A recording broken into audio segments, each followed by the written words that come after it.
Hello ladies and gentlemen, welcome back to Matmon TV. This is your number one online station and I go by the name T.Y. Maganj. And today I have a beautiful lady with me on set. She is more than just the way she looks. She's in the beauty industry, she's a businesswoman, she's also a content creator. There's so much to you that I don't know if I start explaining if I'll ever get to the end. Introduce yourself to our audience. Hi guys, my name is Mistika. I'm a content creator, I'm a beat maker, I am a makeup artist, I am a lot of things. I cannot say it all now, but if you don't know about me, ask Maganji why. I'm sure wale watu wenye wamekuwa kinifuatilia pale kwa mtandao, you've seen me na yeye tukifanya maneno ya podcasting, and of course she's one of the best kwa hiyo industry pia, si ndio? What happened by the way? You've been lost. Well, I've been busy here and there, you know, creating wealth. You don't have to be in one place. Kutafuta pesa. Yeah. How is that going for you? Because I feel like the creative sector right now, it's like it's booming. Yes. It has really been amazing. And I also want to thank people who have been supporting me. I can never forget you all. I love you. The women, the men, those who have been pushing my content, those who have been booking my services. I am really grateful. I also don't forget my students. Nawapenda sana. Sasa siku hizi mpaka wewe ni mwalimu. Yes. Jamani. Now that brings us to the interesting topic of today. Today we are talking about beauty standards. Have you ever been in a situation where you try and ask yourself, am I good enough for the society, or am I even good enough for the people around me? Cloudy, have you ever reached that point where you question your beauty? Yes, it has happened. What makes you reach that level? That was actually a very sad experience. Because it even happens at workplaces. Sadly, where they prefer like people who look a certain type of way. Yeah. You know, so in the beauty industry, it's not just about beauty, it's even opportunities that people lose because the society wants to view people like in a certain type of way. Yeah. If you don't look like this, you cannot do this. You see, so from colorism to like body shaming, all that, it's a lot in the so it's mostly influenced by the society and the community around us. What the society views as good or not good. And honestly, that is actually a very terrible thing, especially by Africans. Especially our own African brothers and sisters against Africans. That is the worst scenario. So for you, what is the beauty standards? Or does beauty even have standards to begin with? Okay, when it comes to me, I feel like there shouldn't be any beauty standards, or there aren't beauty standards. Like when it comes to me. Like I know like when it comes to the society and all those things, yes, there are beauty standards. But when it comes to me, I don't like to think about beauty standards because I feel like everyone can be beautiful. Yeah, true. Everyone can be beautiful. Even when you look at models, they don't look for what the society perceives as beauty. Yeah. Like they look at it as art. When you see a very beautiful dark-skinned girl, it's just a different type of beauty. And then you see a very beautiful light-skinned girl, it's just a different type of beauty. So I don't get it like when society wants to say that it's only these people that look beautiful and these don't. Have you ever looked at someone and you just be like, wow, this is a unique type of beauty? Yeah. They stand out in their own way. They stand out in their own way. So, and you see, even because of society, all women want to look like a certain type of thing. Light skin, small waist, big bum, big boobs. You see? And you see, like, even when you go right now on social media, and you maybe type in baddies or something, it's a specific set of people that you're going to see. So it's like the society already has created this imagination of this is what we feel like beauty should be all about. So how do you really engage with clients who come to you and they tell you like, Claudia, I want to look beautiful? How do you deal with that? Well, now you know that is different. Different in what aspect? Because when it comes to now makeup, beauty, I'm enhancing your own beauty. Yeah. I'm not going to make you look like someone else. You're not going to come to me and tell me, Cloudy, make me look like Verasidic. You know, It's like an ask that doesn't really... that doesn't exist or doesn't make sense. Because you can come to me and tell me, Cloudy, make me beautiful. I'm just going to enhance your beauty. Yeah. If I'm going to shape your eyes, I'm going to shape your eyes. I'm not going to draw Verasidica's eyes on you or Amber Ray's eyes on you or anyone that people consider beautiful. So how can you advise somebody who has issues with the way they think they look, and they come to you and they want to look a certain way? Do you tell them, I can't do it, or you'll do it according to your profession now as a makeup artist? It usually depends, because I'm not a surgeon. Yeah. All I always do is tell people that I'm going to enhance your beauty. Yeah. You see, but I can't make you look like someone else. It's very difficult to... Unless you're going to a surgeon, but a makeup artist, a beautician, I'm just going to enhance what you have. I can make you look the best version of yourself. You see, I'm not going to make you look like someone else. And that is another thing I like to tell people. I'm going to make you look like the best version of yourself. That's why I say there are no beauty standards. Because you can be somewhere feeling like you don't look good. But if we enhance your beauty to make you look like the best version of yourself, you could probably be so beautiful that you don't want to look like someone else. Yeah, true. Because now, let's say me, there are some days you find me looking, okay, not these days, but like, there's some days I'm just looking ordinary. Yeah, you like just want to nothing. you just want to be. Yeah, natural hair, no lashes, no makeup, just like that. And I could still also look the best version of myself. Because you will see me today and maybe, let's say we're doing a wedding or it's just a glam photo shoot or an event, and I could look the best version of myself and I pop out and everyone is like, who is she? You know, that is now my best version. So that's the same thing I tell people. I'll make you look like the best version of yourself and you will love it. That's why I don't consider beauty standards. Because have you also seen, like, when it comes to bodies, maybe, let's say, a petite lady, and then she looks so good. Yeah. So good. Yeah. And people feel like, oh, that's not the beauty standard because she doesn't have calves or a big bum.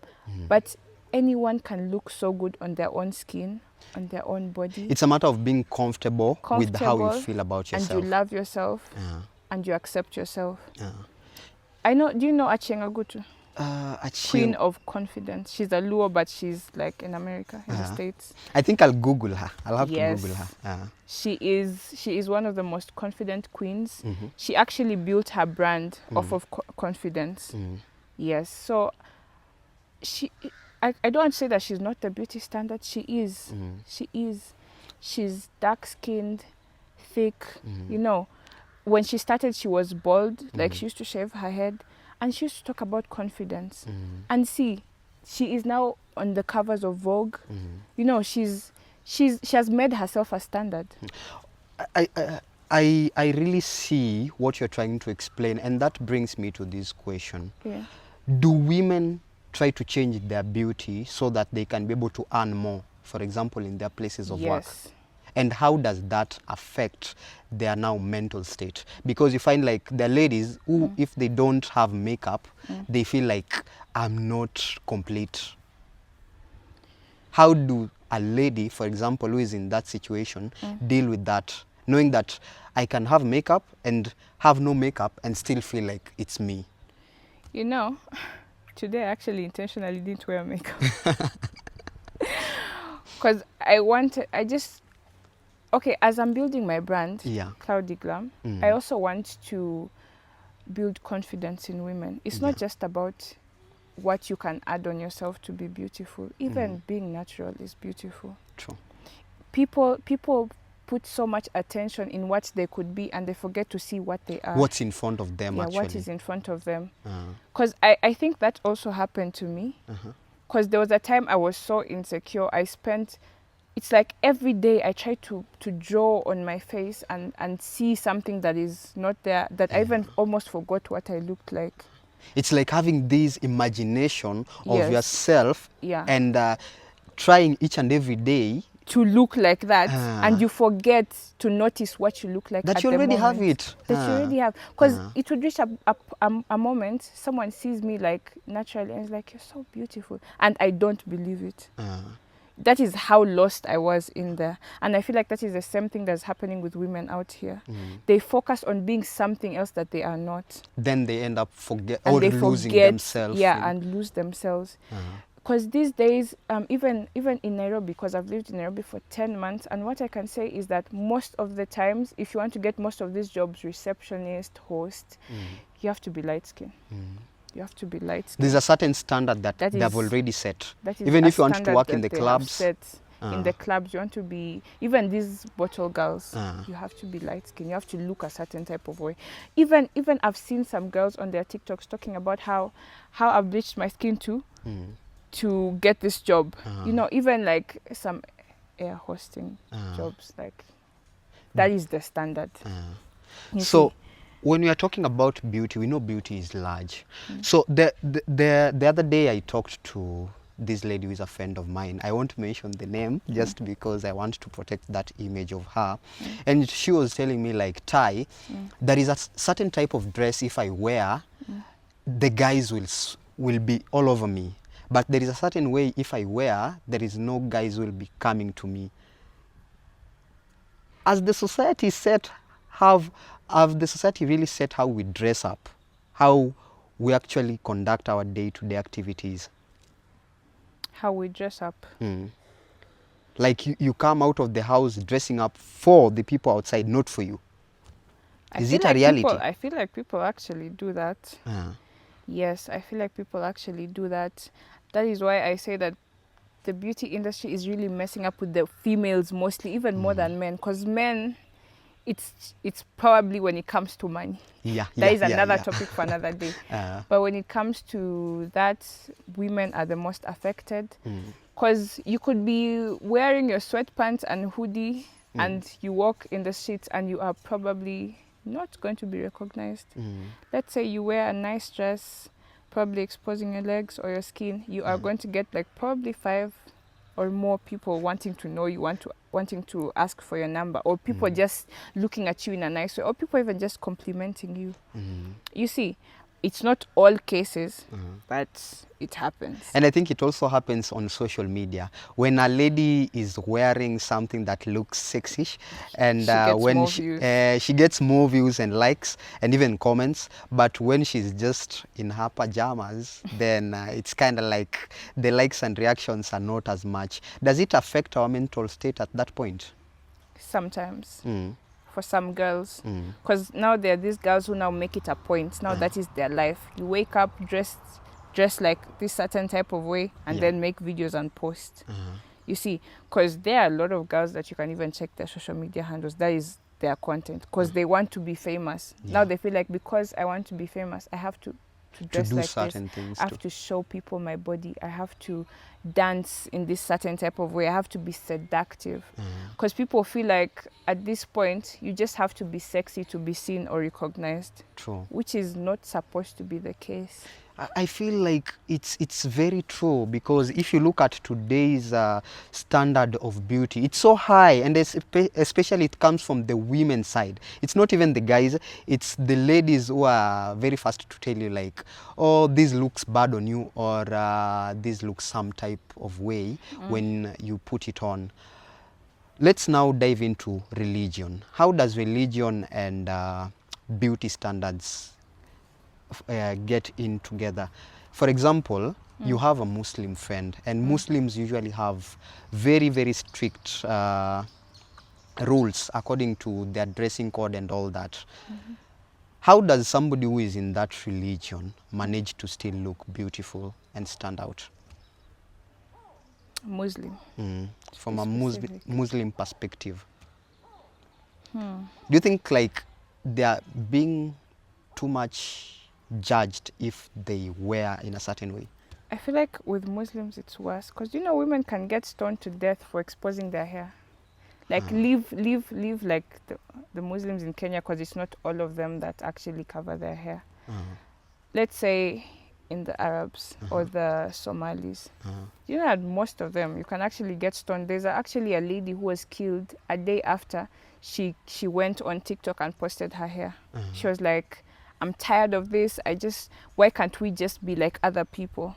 Because this is actually a very sensitive topic that, you know, some things you can't say all of it, but it's deep. Yeah, it's deep. In the Muslim culture, like, women are not allowed to do certain things. Allowed to do certain things because it comes with some deep repercussions. Yeah. So, yeah, that's most of the things I could say about the Muslim culture, because I don't want the Muslim audience to feel like we are on them too much. Yes. So, okay, let's move on to the next question. Do you think beauty is too expensive? Because I feel like some of the ladies would like to look nice, maybe do makeup, but they can't afford it. Is it too expensive? It is. What makes it so expensive? The whole package. Because beauty, first of all, you start with skincare. Like, in fact, you start with your own body, from inside your guts. It's a whole thing. It's expensive. From skincare, it's not cheap. That's what I can say. Because there are people who naturally have good skin, genes. Them, yeah, it may be cheap for you. But when it comes to beauty, it's a whole lot of things. You start with skincare, your gut health, you know, just everything about your body before you start working on now makeup, hair. You have to work on yourself first before you add those artificial things. Yeah, plus I feel like beauty evolves each and every time. Yes. New things come up every time, and ladies are usually up to date with the such. They want to buy what's latest, and you find that some of these ladies can't afford that, and they feel left out. And that's where now we get the difference between standard beauty and just appreciating your beauty normally, without having the whole concept of having to add it up with something else. Well, I feel like when it comes to beauty, my best advice to give the ladies, work on your skin. That is the best thing you can do for yourself. Like, before you want to do the make, I've actually spent 2 years, 2 years without like makeup on my face, like real makeup, because I was in a journey of working on my skin. Because if I compare my skin in 2024 and now, I was battling acne, dark spots, you know, and I took it upon myself to work on my skin, because that is what you're going to wear all day, every day. That is your face, that is your body. It's going to be on you all day, every day, when you sleep, when you wake up. So before you even think about all these other things, if you want to invest in something, invest in your skin, and you will love it. You will be more confident. That's very, very important. That's very important. I feel like for the ladies, you need to actually take more beauty tips from her, because her journey has been one that has been amazing. Like, looking at from your personal journey to now having your brand. Tell us a little bit about your brand. I'm really excited to know more about Cloudy Glam. Okay, so Cloudy Glam is a beauty heaven. I want to call it a heaven because it's not just about what we can do for you. It's also how we can make you feel. You know, it's transformations that we see in real life. Because I'm not just going to be your makeup artist, your lash tech. You know, I'm going to advise you. I'm going to talk to you about other things that you need to do. Because you could come with one problem and you have probably not seen the foundation of the problems. You know? So Cloudy Glam is basically, let me just say, beauty empowerment. Yes. I make you feel beautiful in your own skin. I don't advise people to want to be someone else. So it's confidence in your own beauty. Yes, confidence in your own beauty. I actually love it like that. Confidence in your own beauty. That is what Cloudy Glam is about. Definitely. I think it's one of the fastest growing brands, and I really see you getting into places, and I hope the ladies out there, you will follow. So muone like what's happening. Meanwhile, we want to wrap it up, and I just have these few questions for you. What makes you feel complete before you leave the house? What makes me feel complete? Yeah. The funny thing is that prayer makes me feel complete. Ah, nice. Because it just makes me feel like I'm protected and untouchable. Like when I come out, there's just this feeling that I feel. I actually feel it right now. There's this feeling that I feel like I'm strong, I'm untouchable. You know, it's spiritual. like I'm protected. It's spiritual. It's actually more than just what people see. Yes, and every time I feel that way, something good happens. I either get a very good booking, or I stumble on a large amount of money. Amen. It's just prayer. What people don't take value seriously sometimes. prayer, and people actually get shocked when they find out I actually pray a lot. So God should be with you everywhere you go. It's actually a very good thing. I think that's very nice, because having a spiritual foundation actually helps you even understand your own self. It's a part of an inner beauty, because you believe in yourself. You actually want to take opportunities that actually help you grow to the next level. So I'm moving on to the next question, and we are almost there. I see my director ataanza kutuambia time manenos. So what other things do Cloudy do? Okay, I do a lot. So when it comes to beauty, skincare, lashes, wig installation, makeup, and then classes for all that. Then I'm also into marketing. How has that been? How has marketing been for you? That has been good. I've worked with skincare brands, a few skincare brands. And there's a deal coming in. It's a big one. I don't want to jinx it. But things are getting hot. Things are getting hot. Yeah, I also worked with music directors. I make beats. Yeah, they're on my YouTube page, my YouTube channel. Yeah. That's very nice. I feel like you are one person who is very versatile, and whatever you do, you put your heart into it. And definitely, we are praying that you make it to bigger levels. Amen. Because that's where you are set to be. Amen. Na maybe tukimalizia, what's that one thing you want the ladies to know out there about the standards they set for their beauty? Should they even have standards when it comes to beauty? Shouldn't have standards. Look at yourself in the mirror. Just look at yourself in the mirror. Look at what you are seeing. Look at that reflection. Just want to make the best out of that. Don't look at yourself and want to be like someone else. That is the same thing I have done, and all I can tell you is that it worked out amazing for me. Want to be the best you can be for you, and the best version of yourself, not someone else. Wow. Yeah. That's really powerful. And I think for the ladies who are watching, this has been a wonderful session, because we have gotten to understand what beauty standards can actually reflect upon your life and the society around you. If you want to get to know more about this topic, you want us to explore it more, make sure you comment, because we want to know what's your point of view, so that we can be able to also invite Cloudy again, so that we can be able to talk this vastly. Ama namna gani? Yes. And if they want to find you on social media, where can they get you? All my social media handles is Cloudy Mistika, at Cloudy Mistika. For my beauty page, it's at Cloudy Glam. Everything Cloudy Mistika, Cloudy Glam. Cloudy Mistika on Instagram, YouTube, TikTok. Yeah, and ladies and gentlemen, this has been a wonderful session. Kisumu Diaries Unfiltered. Yani mambo inakuwa moto, mambo inakuwa mwecheche at all times. Make sure you follow us on all social media platforms at Matmon TV, Matmon Real Estates, Matmon Media. Na pia usisahau kunifollow at TY Maganji, because I'm the host who does the most. You already know. Until next time. Yeah. Adios.